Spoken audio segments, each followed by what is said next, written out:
Now, some very, very sketchy details reaching us here at Sky Centre. Important enough to bring to you, though, at this early stage. We believe that a plane has crashed into the World Trade Center. A big bang, and then we saw smoke coming out, and everybody started running. It was just chaos everywhere. People were in the windows waving white flags trying to get out, and then suddenly people started to jump. मान लीजिए कि आप एक number के बड़े दहशतगर्द हैं। दुनिया की सबसे खतरनाक मिलिट्री और इंटेलिजेंस दोनों आपके पीछे हैं और आपको उनसे बच के छुपना है, तो आप कहाँ छुपेंगे? एक मिलिट्री ट्रेनिंग अकेडमी से 2 किलोमीटर दूर। बोल रहे होगा क्या बाबू जैसी मैं बातें कर रहा हूँ। इस शख्स ने भी ऐसा किया। ये वो शख्स है जिस पर अमेरिका ने लाखों डॉलर पे खर्च किए सिर्फ उसको ढूंढने में। ये वो शख्स है जिसने अमेरिका को टक्कर दी और उनकी बिल्डिंगों को उड़ा दिया।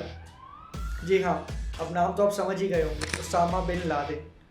उसामा बिन लादेन वो शख्स है जिसको कई ममालिक तो दहशतगर्द मानते हैं, लेकिन उसके बरक्स कुछ ऐसे ममालिक भी हैं जिसको अपना हीरो समझते हैं क्योंकि उसने अमेरिका को टक्कर दी।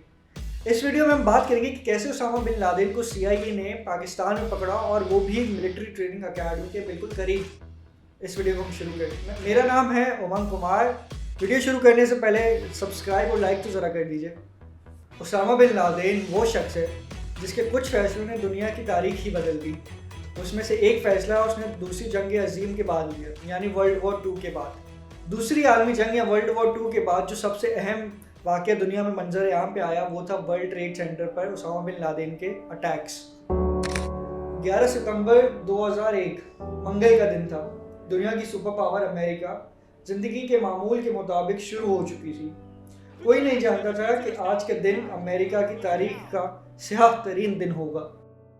11 सितंबर की सुबह अमेरिकी शहर बॉस्टन से लॉस एंजलिस जाने के लिए एक फ़्लाइट नंबर 11 टेक ऑफ करती है। इस फ्लाइट में टोटल 92 लोग सवार हैं। फ़्लाइट के टेक ऑफ होते ही चंद मिनट बाद फ़्लाइट का रुख मोड़ दिया जाता है। जो फ़्लाइट बॉस्टन से लॉस एंजलिस जा रही थी अब वो न्यूयॉर्क की तरफ रवाना है। जी हाँ, ये फ़्लाइट हाईजैक हो चुकी थी। फ़्लाइट के 21 पैसेंजरों में से 5 पैसेंजर अलकायदा नामी एक तंजीम के ट्रेंड हाईजैकर्स थे और उनमें एक प्रोफेशनल ट्रेंड पायलट भी था जिसका नाम मोहम्मद अता था। और ये ट्रेंड पायलट मोहम्मद अता कॉकपिट में दाखिल होकर अमेरिकी पायलट से कंट्रोल अपने हाथ में ले लेता है। अमेरिकी टाइम के मुताबिक 8:45 पे ये फ़्लाइट जो बॉस्टन से लॉस एंजलिस जा रही थी वो उस वक्त मौजूद न्यूयॉर्क में दुनिया की सबसे बड़ी बिल्डिंग वर्ल्ड ट्रेड सेंटर से जाकर टकराती है। इस हादसे के सिर्फ 17 मिनट पहले एक और फ्लाइट जो कि बॉस्टन से लॉस एंजलिस जा रही है वो भी हाईजैक होती है और उसका भी रुख न्यूयॉर्क की तरफ मोड़ दिया जाता है। पता चलता है कि ये फ़्लाइट भी अलकायदा नामी तंजीम ने हाईजैक कर दी है। जितनी देर में अमेरिकन एजेंसीज को ये खबर मिलती है उससे पहले ही ये दूसरी फ़्लाइट भी वर्ल्ड ट्रेड सेंटर में जाके क्रैश होती है। दूसरे प्लेन क्रैश होते ही अमेरिकन सिक्योरिटी एजेंसीज को ये बात पता लगती है कि अमेरिका के 2 और फ्लाइट्स अलकायदा नामी तंजीम के गिरफ्त में हैं। एविएशन अथॉरिटीज़ के मुताबिक ये प्लेन्स भी डिफाइंड ट्रैजेक्टरी से डाइवर्ट कर चुके थे। एक परेशानी और खौफ का आलम सारी दुनिया पे तारी हो जाता है, खासकर अमेरिका में, कि ना जाने ये 2 और हाईजैक प्लेन्स कहाँ जाके क्रैश होंगे। इन्हीं 2 जहाज़ों में से एक जहाज़ जो वॉशिंगटन से लॉस एंजलिस जा रहा था वो वापस वॉशिंगटन की तरफ मुड़ चुका था। याद रखें कि वॉशिंगटन DC अमेरिका का दारुल हुकूमत है और अमेरिका की सारी बड़ी और गवर्नमेंट बिल्डिंग्स वहीं मौजूद हैं। और अब ये तीसरा प्लेन जाके क्रैश होता है अमेरिकन सिक्योरिटी एजेंसीज के हेडक्वार्टर में, यानी पेंटागन। और पेंटागन पे अटैक करने का मतलब है अमेरिका से डायरेक्ट जंग करना। और ये चौथी फ्लाइट जिसके बारे में ख्याल था कि वो शायद जाके वाइट हाउस या capital state building Washington DC में जाके क्रैश हो, लेकिन वो जाके क्रैश होती है पेंसिल्वेनिया के एक खेत में। इस चौथी फ्लाइट के पैसेंजर्स और कैबिन क्रू ने हाईजैकर्स पर कंट्रोल कर लिया था और उनकी कोशिश थी कि किसी तरह जहाज़ को सेफ लैंड करवा दिया जाए, लेकिन उस सेफ लैंडिंग के चक्कर में वो जहाज़ पेंसिल्वेनिया के खेत में क्रैश हो जाता है। ये 3 फ्लाइट्स जो अमेरिका में क्रैश करवाई गई थी इनमें 3000 से ज़्यादा लोग मारे गए और इस वाक़ये ने ना सिर्फ अमेरिका बल्कि पूरी दुनिया का दिल हिला दिया था। और इन फ्लाइट अटैक्स के बाद उस वक्त के US प्रेसिडेंट का एक बयान आता है कि अमेरिका इज़ अंडर अटैक। इस बयान के बाद पूरी दुनिया में तीसरी आलमी जंग का एक खतरा फैल जाता है। इन अटैक्स के कुछ वक्त बाद ही CIA की रिपोर्ट मंजर आम पे आ जाती है। उस रिपोर्ट में अलकायदा नामी तंजीम जिसकी क़यादत एक सऊदी शहरी उसामा कर रहा था उसको ज़िम्मेदार ठहराया जाता है और यूँ दुनिया पहली बार उसामा बिन लादेन के नाम से वाकिफ़ होती है। 9/11 के अटैक के 10 दिन बाद ही US प्रेसिडेंट जॉर्ज बुश ने वॉर ऑन टेरर के नाम से एक जंग का ऐलान कर दिया। Our war on terror war on terror का पहला निशाना पाकिस्तान का पड़ोसी मुल्क अफगानिस्तान। यहाँ एक बहुत ही दिलचस्प सवाल पैदा होता है कि अगर अलकायदा नामी तंजीम एक सऊदी शहरी लीड कर रहा था तो अमेरिका को अफगानिस्तान पर अटैक करने की क्या ज़रूरत पड़ी। दरअसल 1990 से अलकायदा नामी तंजीम के लीडर्स अफगानिस्तान में ज़ेर पजीर थे और वो वहीं से अपनी ट्रेनिंग कैंप्स और अटैक्स ऑपरेट करते थे। अफगानिस्तान में उस वक्त तालिबानों की हुकूमत थी। तालिबान ने उसामा जैसे और कई लीडर्स को एक सेफ हेवन दी थी जिसमें वो अपनी दहशतगर्दी के मंसूबे को प्लान और ऑपरेट करते थे। इसके साथ साथ अमेरिकी हुकूमत का ये ख्याल भी था कि इतने बड़े अटैक सिर्फ अलकायदा नहीं कर सकती, उनके साथ ज़रूर अफगान गवर्नमेंट यानी तालिबान भी होंगे। क्योंकि जब अमेरिकी गवर्नमेंट ने अफगानिस्तान गवर्नमेंट यानी तालिबान को कहा कि आप ये सारे कैंप्स बंद कर दें, उसामा बिन लादेन अलकायदा के तमाम मेंबर्स को उनके हवाले कर दें, तो तालिबान गवर्नमेंट ने साफ इनकार कर दिया। गुस्से में बैठी अमेरिकन गवर्नमेंट को अफगानिस्तान की गवर्नमेंट यानी तालिबान के इस इनकार ने और गर्म कर दिया और अमेरिका को एक सॉलिड वजह दे दी कि वो अमेरिका अफगानिस्तान में घुसकर तालिबान का खुद खात्मा करे। और इसके कुछ अरसे बाद ही अमेरिकन गवर्नमेंट ने अफगानिस्तान में मौजूद टेररिस्ट कैंप को एयर स्ट्राइक्स के थ्रू निशाना बनाया और यूँ आगाज़ होता है अमेरिकन अफगान वॉर का, जो तकरीबन 2 दहाइयों तक चली। ये वॉर अमेरिका के लिए गले की हड्डी बन गया था, जो तो वो ना निकल सकते थे और ना निकाल सकते थे। अमेरिका की वॉर ऑन टेरर का सिर्फ एक मकसद था, वो था 9/11 के अटैक्स का बदला लेना। इस वॉर की शुरू होते ही अमेरिकन सिक्योरिटी एजेंसीज़ की वो तलाश शुरू हुई जो अगले 10 साल तक चलती रही। तलाश सिर्फ एक बंदे की, वो तलाश थी अलकायदा के supreme leader Osama bin Laden की। अमेरिका अपनी तमाम तर advance technology, security forces, intelligence के बावजूद भी एक शख्स उसामा बिन लादेन को अफगानिस्तान में तलाश करने से कासिर थी। अमेरिकन सिक्योरिटी एजेंसीज़ के मुताबिक 2001 से 2006 तक उसामा बिन लादेन का ठिकाना अफगानिस्तान की मशरिकी पहाड़ों का सिलसिला टोरा बोरा था। टोरा बोरा पाकिस्तान और अफगानिस्तान की सरहद से कुछ ही फासले पे है। अमेरिका ने टोरा बोरा पर कई मिसाइल्स गिराए, कई एयर स्ट्राइक्स की और हर बार वो नाकामी का शिकार हुए। अमेरिकन सिक्योरिटी इंटेलिजेंस के मुताबिक वो जहाँ कहीं भी उसामा बिन लादेन के लिए रेड करते, अटैक करते या मिसाइल्स या स्ट्राइक्स करते, उसामा बिन लादेन उससे कुछ वक्त पहले ही वहाँ से जा चुका होता था। ना सिर्फ उनको बल्कि दुनिया भर को समझ नहीं आ रही थी कि उसामा इंसान है या एक छलावा। अमेरिका उसामा को ढूंढने में इतना बेसब्र था कि यहाँ तक उन्होंने $25 मिलियन उसामा के सर की कीमत रख दी थी। उसामा बिन लादेन दुनिया का सबसे मतलूबा यानी मोस्ट वांटेड शख्स था। $25 मिलियन, क्या कुछ नहीं हो सकता उससे। 10 साल तक उसामा बिन लादेन और अमेरिकन सिक्योरिटी एजेंसीज़ की लुका छुपी चलती रही, मगर 1 मई 2011 को आखिरकार ये लुका छुपी ख़त्म हुई, ये गेम ख़त्म हुआ। उसामा की तलाश दुनिया भर में चल रही थी। CIA मुख्तलिफ ममालिक से डेटा भी इकट्ठा कर रहा था।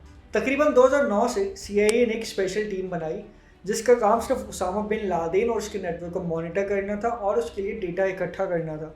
भला आके मुख्तलिफ शवाहिद और खुफिया मालूमात के मुताबिक CIA ने उसामा बिन लादेन की एक लोकेशन लॉक कर दी थी। CIA के मुताबिक उसामा बिन लादेन पिछले 5 साल से पाकिस्तान के शहर एबटाबाद के करीब एक घर में रह रहा है। जैसे ही CIA को 100% यकीन हो गया कि उसामा बिन लादेन एबटाबाद के इस कंपाउंड में है, तो उन्होंने अपनी सिक्योरिटी फोर्सेस और इंटेलिजेंस के साथ मिलकर एक नहायत ही अहम ऑपरेशन को सरअंजाम दिया। इस ऑपरेशन का नाम था ऑपरेशन नेपच्यून स्पेयर। 1 मई 2011 रात के 10:30 पर पाकिस्तान से जुड़े अफ़गानिस्तान की सरहदी इलाके जलालाबाद में वाक़ अमेरिकन एयरबेस से 2 अमेरिकन हेलीकॉप्टर उतरते हैं और पाकिस्तान की सरहद में दाखिल हो जाते हैं। इन हेलीकॉप्टर्स को स्टील्थ नाम की एक टेक्नोलॉजी से मॉडिफाई कर दिया गया, जिसकी वजह से वो एविएशन के रेडार पर नज़र नहीं आते थे। इस हेलीकॉप्टर में टोटल 24 लोग सवार होते हैं, 23 अमेरिकन नेवी सील्स होते हैं, 1 इंटरप्रेटर होता है और 1 कॉम्बैट डॉग होता है जो इस ऑपरेशन में हिस्सा लेते हैं।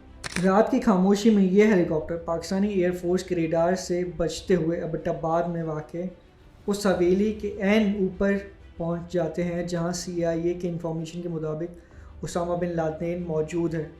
ये नेवी सील्स बहुत ही खामोशी से हवा में मौजूद हेलीकॉप्टर से रस्सियों के थ्रू कंपाउंड के मेन सहन में उतरते हैं और इस कंपाउंड के चारों तरफ फैल जाते हैं। कुछ कमांडोज सहन से मेहमान खाने की तरफ जाते हैं जहां उसामा बिन लादेन का एक बहुत ही करीबी शख्स मौजूद था। मेहमान खाने का दरवाज़ा बंद था। नेवी सील जैसे उसको खोलने की जाती है तो उनके ऊपर फायरिंग शुरू हो जाती है। जवाब में नेवी सील्स भी फायरिंग करती है और उसके नतीजे में मेहमान खाने में मौजूद शख्स जाँ बहक हो जाता है। याद रखें कि अमेरिकन नेवी सील्स तमाम तर जदीद असले से लैस इस ऑपरेशन में शामिल है। उनके पास नाइट विजन गॉगल्स, बेआवाज़ गन और बहुत ही ख़तरनाक हथियार हैं, जबकि उसामा और उसके साथी इस पूरे ऑपरेशन से बेखबर रात के इस पहर में सोने की तैयारी कर रहे थे। घर के मेन दरवाजे से सील टीम 6 जब दाखिल होती है तो घर में पूरी तरफ सन्नाटा होता है। ऑपरेशन नेपच्यून की टीम अब पहली मंजिल की तरफ बढ़ती है। जैसे ही टीम का पहला कमांडो सीढ़ियों पर चढ़ता है तो एक दुबला पतला सा शख्स उसकी तरफ भागता है। ये शख्स और कोई नहीं, उसामा बिन लादेन का 22 साला बेटा खालिद था। खालिद नेवी सील की फायरिंग से जख्मी होकर वहीं गिर जाता है। नेवी सील की टीम पहली मंजिल को पूरी तरीके से छान मारती है और उसे क्लियर करार देती है क्योंकि इस फ्लोर पे उन्हें कोई नहीं मिलता। अब वो सेकंड फ्लोर की तरफ बढ़ते हैं। जैसे ही वो सेकंड फ्लोर की तरफ बढ़ते हैं तो उन्हें कुछ कदमों की आवाज़ें सुनाई देती हैं और वो सुन के वहीं रुक जाती है। जैसे ही कमांडोज की टीम सेकंड फ्लोर पे जाती है तो वो शख्स उन्हें कहीं नज़र नहीं आता। फिर नेवी टीम सारे दरवाजे तोड़ खोलने की कोशिश करती है। तो जैसे वो एक दरवाज़ा खोलते हैं वो अपने सामने खातून को खड़ा पाते हैं जो उनका रास्ता रोकने की कोशिश कर रही है।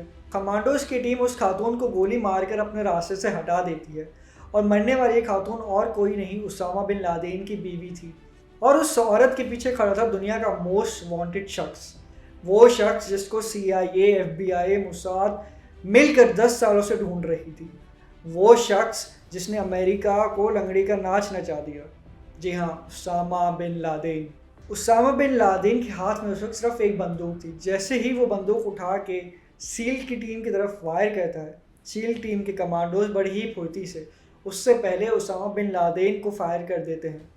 इन गोलियों के बायस उसामा बिन लादेन की वहीं मौत हो गई और इस तरह अमेरिका की, CIA की, FBI की 10 साला तलाश ख़त्म हुई। ये सारा वाक़या वाइट हाउस में मौजूद प्रेसिडेंट लाइव टेलीकास्ट के तौर पे देख रहे थे।